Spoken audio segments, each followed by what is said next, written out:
This is for the whoremongers among us who walk the valley of death feeling validated.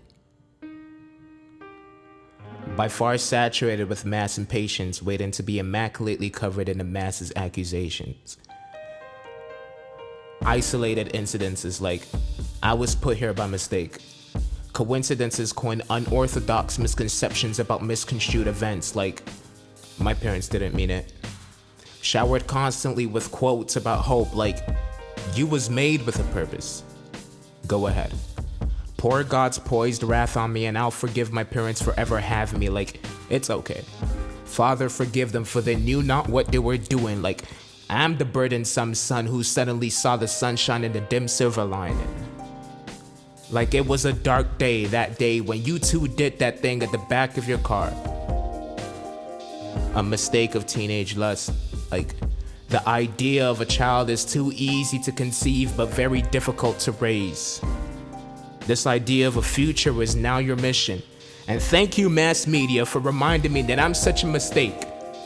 A big deal, a big thrill, and I will cry to Uncle Phil like, why don't he want me, man? No. My dad did want me.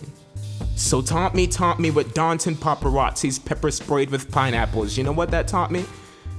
The masses' accusations are just cute. Because you two sing songs of innocence and like a boy I'll go to war with these bullies built on pulling me downhill. Look, if we exist together, we'll exit together.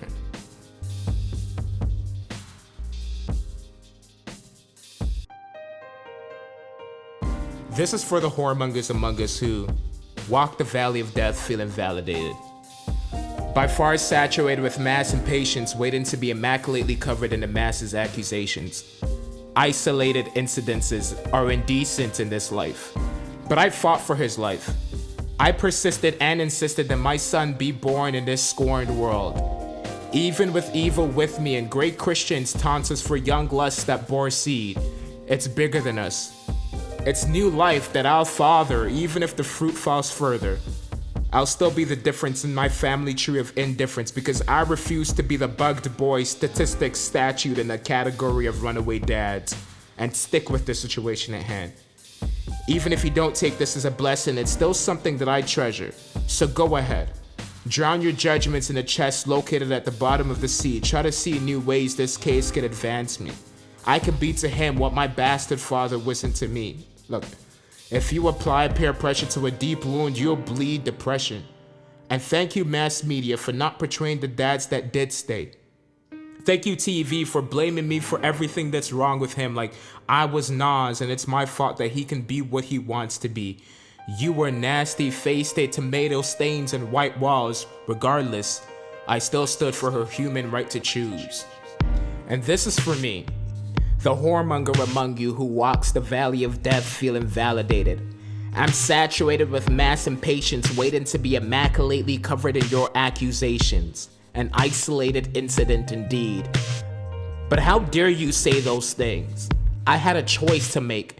And even though I knew it'd be tough, I still fought through your critical lies, your obnoxious whispers, and your cornered eyes. We were young. We were in high school, remember?